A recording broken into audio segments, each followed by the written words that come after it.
dhawaan bay ahayd markii gudoomiyaha xisbiga mucaaradka ee wadaniga gobolka Awdal uu dhaliilo isbarkan u jeediyay komishanka doorashooyinka Somaliland isagoo maalintaasi gudoomiyaha xisbiga mucaaradka ee wadaniga gobolka Awdal uu komishanka doorashooyinka Somaliland uu ku eedeeyay inay wadaan khiyaamo bulsho. komishanka mid baan leh war dhibaatooyin hore ku soo dhacay bulshada reer Awdal ee aan mas'uuliyintooda ka midnahay hadday idin dhageysan weydaan oo ay idin dhegta u raaricin weydaan oo ay idin sidiina isku dhagamarisaan oo isku cajabisaan wax qurux badan soo bixi maayo. balse maruu maanta uu hadlayay Ismaaciil Aadan Cismaan oo kamid ah hoggaanka sare ee xisbiga mucaaradka ee wadaniga Somaliland isla markaana ka hadlayay madal ay ku sugnaayeen wasiirro iyo komishanka doorashooyinka Somaliland ayaa waxa uu si buuxda raaligelin uga bixiyay hadaladii ka soo yeedhay gudoomiyaha xisbiga mucaaradka ee wadaniga gobolka Awdal. komishanka qaranka waxaan ka raaligelinayaa ninkii wakiilka uga ahaa wadani ee daraabtii dhow hadlay khaladna way ahayd khalad uu dhici karaa waa la sixi karaa dee xukuumadii aanu kursiga kala ereenaynay maaha komishanku waa komishankii qaranka xukuumadda waxaa laga yaabaa inaan intu kusoo fadhiisto wax jira iyo waxaan jirinba eedadeedu ay ka timaado waa siyaasadda inoo taalla laakiin komishanka qaranku shaqadii qaranku hayaa waxaa loo baahan yahay hadday degmadu ka cabanayso inay gobolkeeda u cabato waxaan ka hadlayaa wakiiladii ninka jooga xisbi jooga ee ka cabanaya komishanku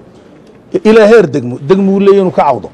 degmadii waxa la doonayay in gobolkii komishanka sii gaarsiyo komishankii qaranka degmadu waxa la doonayay kii qaranka soo gaarsiyo axsaabta hadlaysa annaga joogan annaga qarankii joogan in soo gaashiyaan marka ninka gobolka jooga ka hadlaya dhibaato iyo khaladaad komishanka qaranku leeyahay annaga qarankii ma hayna noomanay soo sheegin marka looma baahno qof halka u fadhiisa TV-ga umana baahnin komishanka in TV-ga laga eedeeyo waxay noqon kartaa eedoonta ay ku iman karto komishanku markuu tii degmada wax ka helo tii gobolka ka helo tii qaranka isugu nimaadno ee annagoo qarano ilaa madaxdii komishan in xisbigu ay hor fadhiisato komishankii qaranka ay wax naga diidaan oo isdiidnu ma hadli karna inta ka horeeyay lama hadli karo waayo hadduu yimaado de komishankii waa isdiideen wada shaqayntii waa meeshii ka baxday maadaama wixii la isu iman karo miiska la soo wada fadhiisanayo ilaa heer degmo ilaa heer gobol ilaa heer qaran la isla saxayo komishankii qarankuna diyaar noo yahay waxaan leeyahay wakiilada axsaabta gaar ahaan xisbiga wadani war ilaa degma joogtaana ka degma joogo ka degmada joogo komishanka u cabo ka gobolka joogo ka gobolka u cabo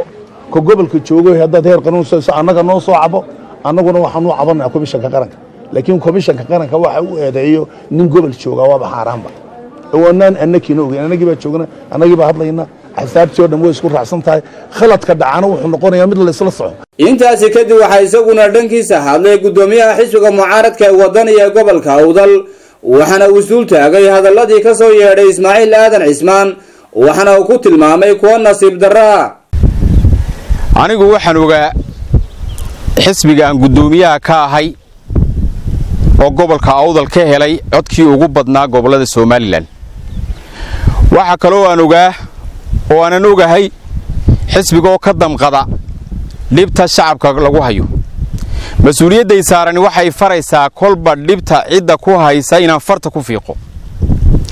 waxa iyaduna nasiib darra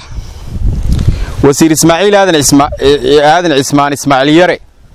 hadalka jawaabta uu bixinayay raaligelinta uu bixinayay anigu waxaan u arkaa midaan meeshiisa haysan baan u arkaa waxaan u arkayaa